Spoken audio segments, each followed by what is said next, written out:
I'm often asked, who's your favorite artist? I don't have one. Because I never did the music for me.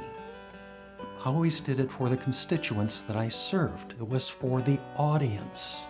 And we congratulate him for a job well done and wish him continued success and happiness in his retirement. Steve's been a central part of the music scene in Rochester for a long time.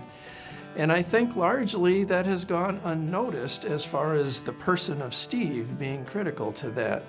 Steve is not about self-promotion in that way. He's really about performing the work of the city and doing a service to the people of Rochester. What stands out in my mind is how well he brought quality music to the city of Rochester for so many years and touched so many people, and did it without bringing particular attention to himself. The fact that after all these years, we still have a vibrant civic music department in Rochester, one of the few in the country, I think that's testimony to how well Steve managed the role of general manager, and he left this legacy now of musical history behind, and he set the tone for the future as well.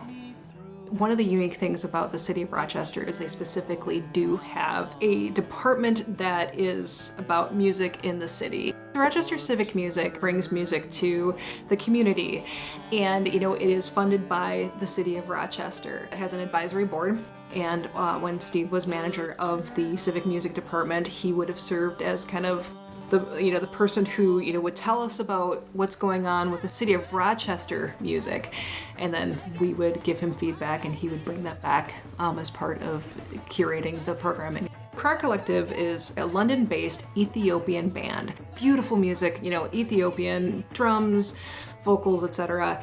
And I noticed that there was this young woman in the back of the auditorium watching. She comes up and she starts dancing with the band, and just the look of sheer joy and transportation on her face. This is music from her homeland of Ethiopia. In that moment, she was transformed back to her home, even though her home is here in Rochester.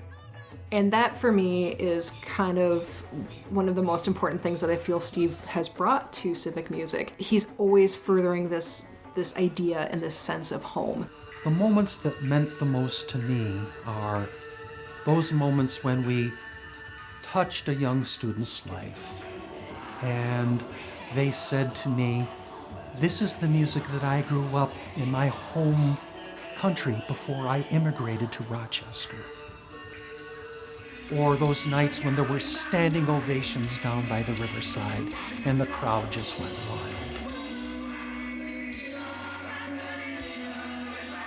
It's really the audience reactions, because what really mattered was being able to touch those concert goers.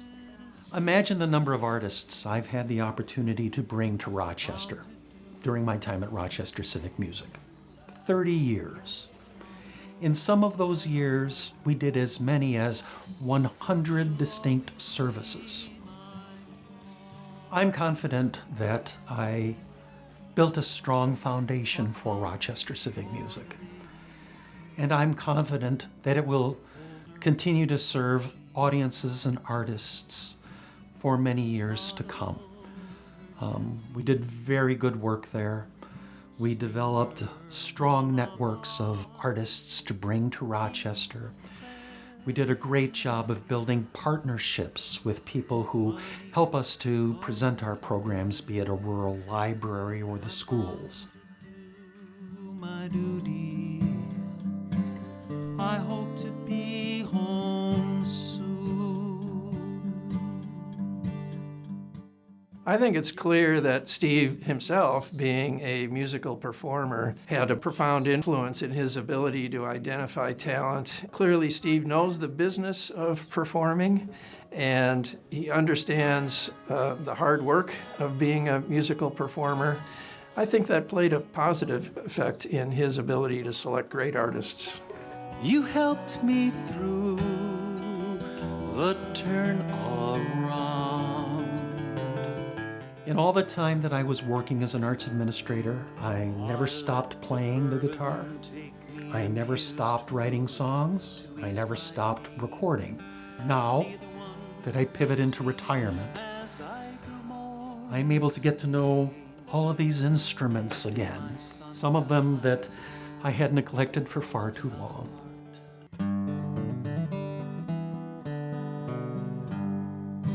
The very best place I'm finding that I'm able to be that artist that I always was, but I never really had the time to invest in really honing my craft because there was always the next conference that I needed to go to. I needed to get to the next showcase performance to see this artist I was thinking on presenting.